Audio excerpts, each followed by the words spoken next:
Oop wonders if he's a scumbag for automating his job. Hashtag I am not the original person. WHO posted this. Original post by UCSNL in r. Ask Reddit. Mood spoilers. Light BORU reading. Less than. And NBSP.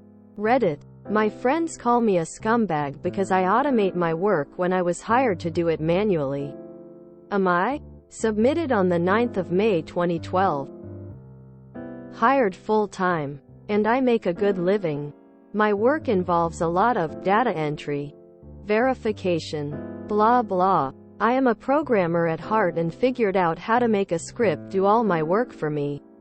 Between co-workers, they have a 90% accuracy rating and 60,100 transactions a day completed.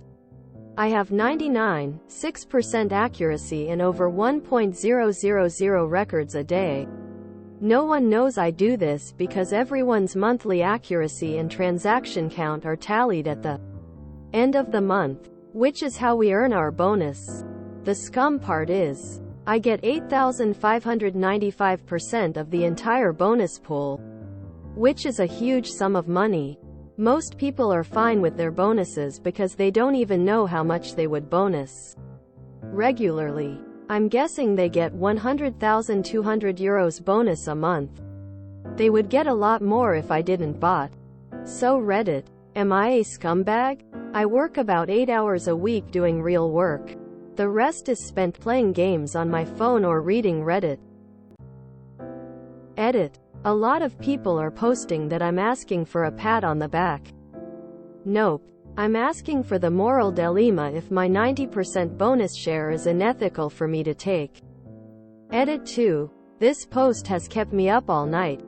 Ha. So many comments, guys. You all are crazy. P. And NBSP.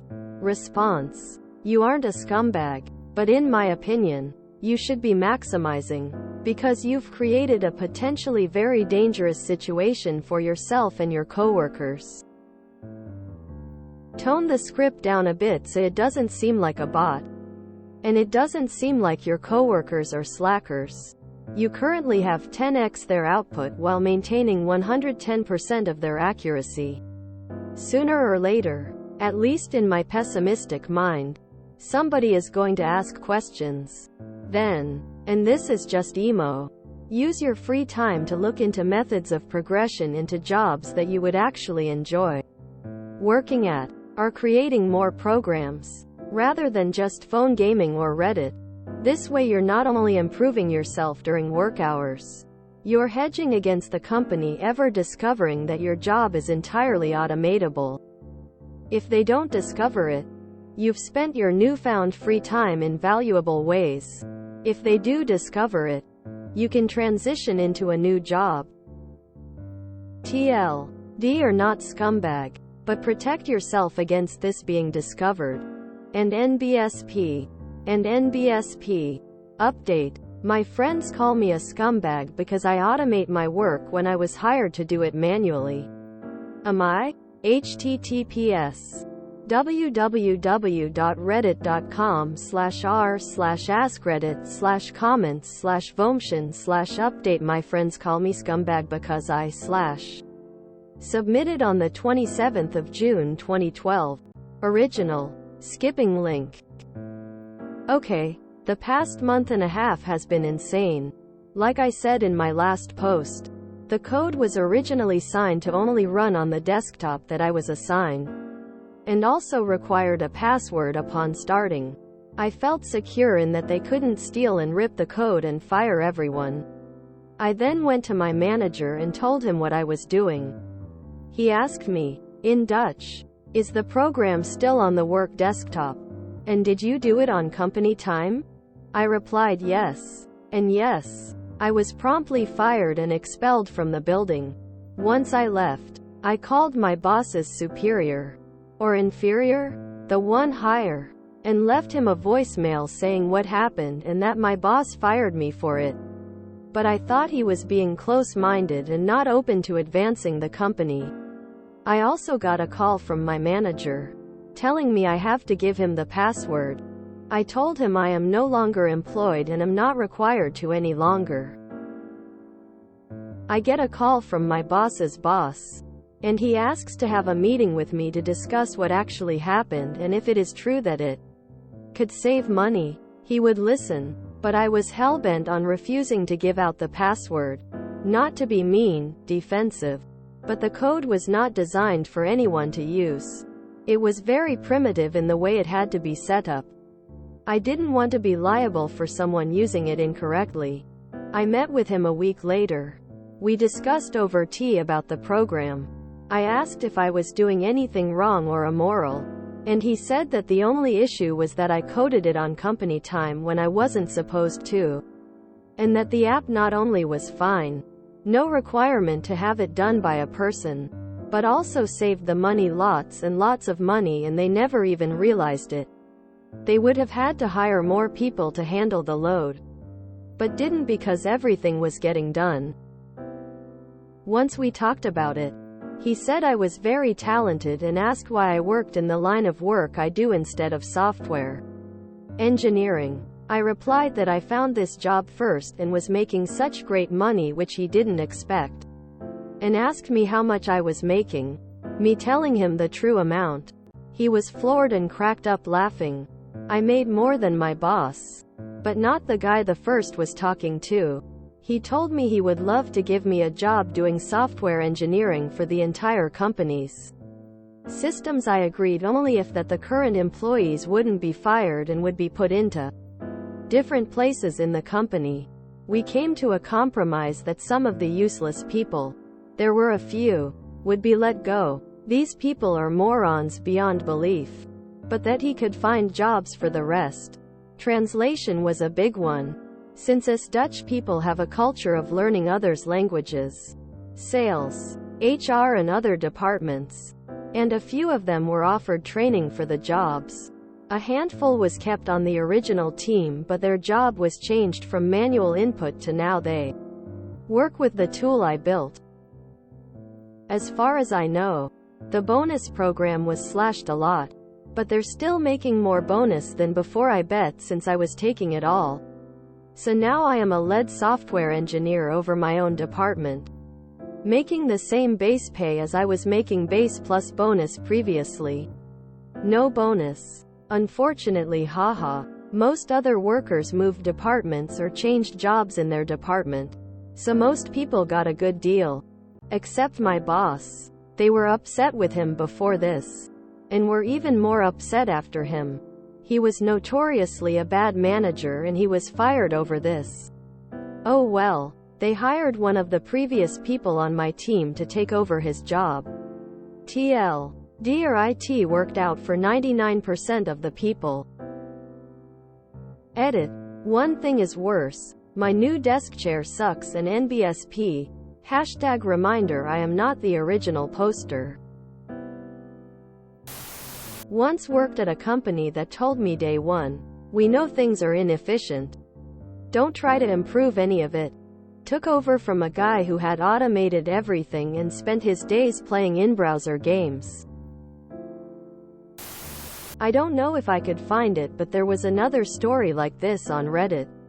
The guy coded his work, but he was more aware than this oop and only kept his automated numbers like 10% higher than everyone so it wouldn't be suspicious. He kept it up for like 10 years before the company sold or something. Nobody ever found out. He also worked a second job since they were both WA. Edit. Found it. It wasn't 10 years but 5. https www.reddit.com/r/antiwork/comments/qstsdp/my 5 you're getting paid for doing nothing us over /UTM source equals share in UTM medium equals Android app and UTM name equals Android CSS and UTM term equals 1 and UTM content equals share button. Another fun oldie BORU. This was a random comment I read and found so interesting. I can't even imagine what it is like to look at a punch card machine and program it to do more. I guess that's what separates them from me lol. My dad went to work for the local council when he was 16, interrupting his secondary education. His family was poor. This was in the early 60s. His job was to calculate the weekly wages for the laborers who worked for the council. This normally took the whole week.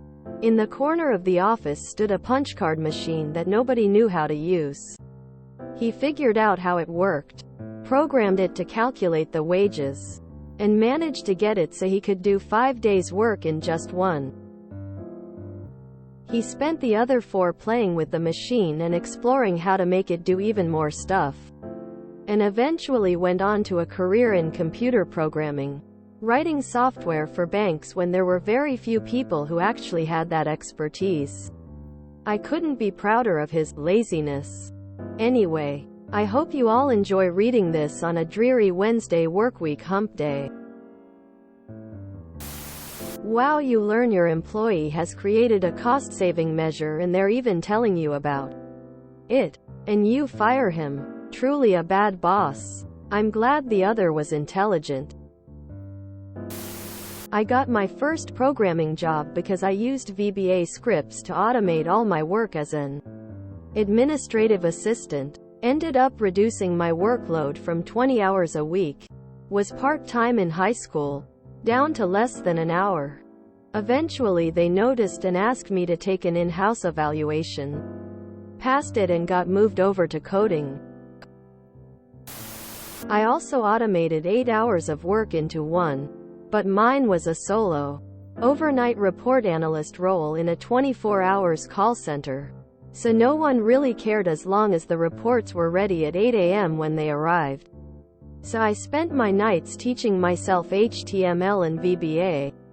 This was the early and ended up promoted in a different division within 6 months. The best skill I learned in that whole period was not the programming. It was the confidence that I could learn just about anything given the time and motivation. That will get you ahead of any specific expertise when each language or skill inevitably goes obsolete. I was waiting for him to say that since he created this program while on company time, the company now owns the rights to this program, and he would get no benefit while they profited from it. This is funny timing. I was just working on automating a small part of my job as well. Oop dealt well with the situation. He could have not given a damn about his coworkers, but he actively fought for them. I'm glad he got a more rewarding job out of it.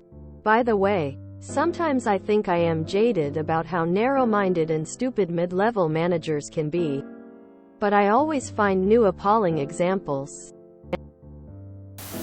Man, these situations make me realize I would have cracked and given the password if they had threatened me with legal action for doing it in company time or something. I fold too easily. Once I till over a job for someone getting promoted to a better paying position. During training he confessed that he'd written a program to do 95% of the job, so now the hardest part of the job was looking busy enough to justify the job. Funny timing, as I just read about a guy that was fired after they found out that he was working 3 full-time jobs. It wasn't that he was working multiple positions, but rather that his productivity slacked, if I recall correctly. So now I am a lead software engineer over my own department. The dude wrote one data entry script and got promoted to lead software engineer? Unless this company has literally no other developers and his department is just him writing more data entry scripts. It sounds unlikely. Early in my career, a very big corporation hired me to work on their internal website. One day in January, I was chatting with the college intern a few desks away, and she described the tedium of her current project. Editing thousands of HTML files to change the copyright date in the page footer. Yes, really. This was the mid-1990s. And web tech was essentially in the Stone Age, dynamically generating a page every time it was accessed. as all modern sites do, was a hugely expensive task at the time and would have required a web server the size of a refrigerator with a 6-digit price tag. Generating the files ahead of time was far cheaper, but a maintenance nightmare if we actually wanted to change anything even so much as a copyright date. But I was a programmer, so within 10 minutes I whipped out something like find name HTML zargs Perl Pie s copyright 1997, copyright 1998. I ran it, and life was good. I'd done a favor for a colleague. I was chewed out by the boss a few hours later. Turns out, they didn't have any other projects for the intern to do, and this was meant to keep her busy for at least a week. My dad did something like this. He had it set to call his pager if there was an issue. So now I am a lead software engineer over my own department, making the same base pay as I was making base plus bonus previously. To clarify, he's now a software engineer and department manager making data entry salary. OOP's company took him for a ride. This is a great story with a fabulous outcome. Everyone stays employed except for the idiots. OOP makes more money. I guess I don't get the work culture there or something, but it feels weird to me that the OOP's grand boss would actually do that high-level strategizing and make personnel decisions with OOP. Maybe it's the grand boss flattering OOP by pretending to actually be compromising with OOP. But it's hard for me to imagine an otherwise hierarchical organization where the grand boss, but not the highest level boss or owner, would have the leeway to make these broad-level decisions without the input of their own bosses and similar level peers. I am someone who believes in worker ownership, etc. But even in that ideal world, this wouldn't happen. At least because it's the same problem of two people making decisions for everyone else. This doesn't ring true as EU has lots of protections for firing on the spot. Writes one script that barely works, gets hired as an LSE. Yikes for anyone working under him.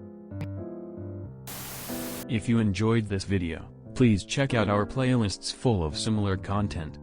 Epicaricast is like doom scrolling for your ears. Please like, share, and subscribe.